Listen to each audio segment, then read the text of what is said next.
Warahmatullahi wabarakatuh. Perkenalkan, nama saya Miko Kaisar, NIM 2018 31061. Mata kuliah Sistem Pendukung Keputusan kelas B dari kelompok 2. Saya akan membahas pada bab 2 bagian pertama, yakni berjudul Alasan Sistem Pendukung Keputusan atau SPK diperlukan. Baik. Masuk ke dalam pengertian sistem pendukung keputusan. Sistem pendukung keputusan adalah sebuah sistem yang memberikan pertimbangan kepada bagian manajer sampai ke direktur atau pemilik saham dalam perusahaan untuk memutuskan sebuah kebijakan tertentu dalam perusahaan. Jadi, semisalnya ini manajer ingin menentukan sebuah keputusan melalui sistem pendukung keputusan ini. Jadi bisa diartikan sistem pendukung keputusan ini adalah untuk membantu bagian manajer untuk menentukan sebuah keputusan yang tepat yang menguntungkan perusahaannya. Oke, lanjut. Alasan sistem pendukung keputusan diperlukan. Alasan SPK atau sistem pendukung keputusan diperlukan, yakni yang pertama, memperluas kemampuan pengambil keputusan dalam memproses data, membantu mengambil keputusan untuk memecah masalah yang sangat kompleks dan tidak terstruktur. Kemudian meningkatkan efektivitas keputusan yang diambil manajer. Jadi, sistem pendukung keputusan ini tidak hanya memproses data, tetapi juga untuk sebagai pengambilan keputusan, yang kemudian membantu pengambilan keputusan untuk memecahkan sebuah masalah yang sangat kompleks.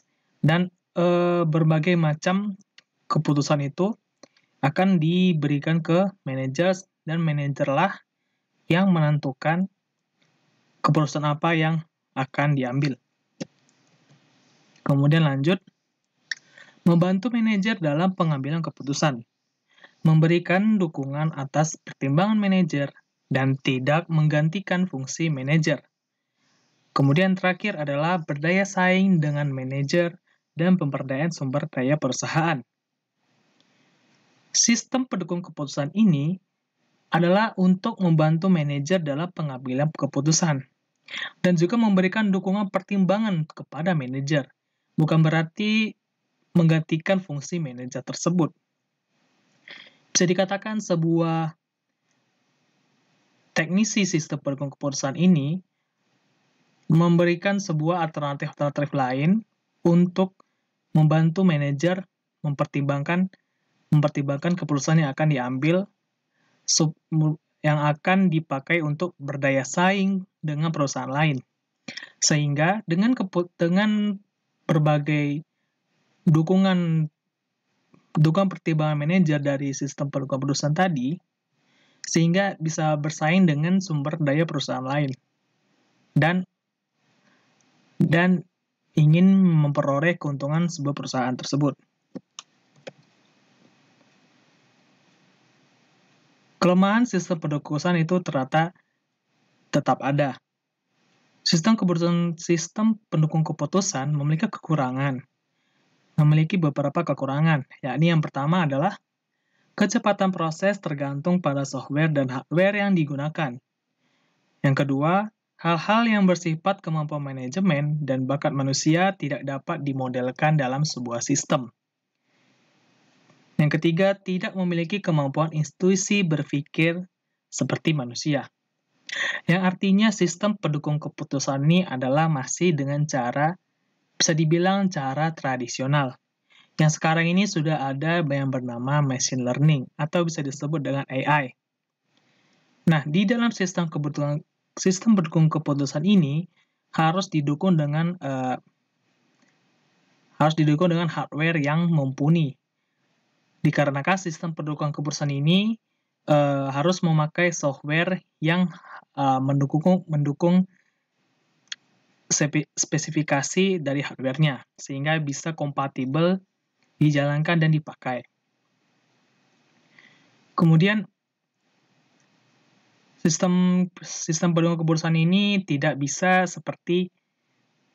berpikir seperti manusia atau disebut dengan AI, karena masih menggunakan cara tradisional. Dan ketika sudah berbagai alternatif keputusan diambil, diserahkan kepada manajer, dan kemudian manajer lah yang menentukan keputusan apa yang akan diambil untuk perusahaannya. Jadi kesimpulannya adalah, sistem pendukung keputusan dirancang memiliki sifat yang dinamis dan fleksibel dalam perusahaan. Sistem pendukung keputusan membantu memberikan alternatif-alternatif pada proses pengambilan keputusan, tetapi tidak menggantikan pemakai sebagai pengambil keputusan. Bisa dibilang sistem pendukung keputusan ini adalah cara manualnya dalam memberikan sebuah alternatif-alternatif proses pengambilan keputusan. Bukan berarti sistem pendukung keputusan ini menggantikan fungsinya manajer, melainkan adalah membantu fungsi manajer itu sendiri, sehingga mempermudah dalam mengambilan keputusan.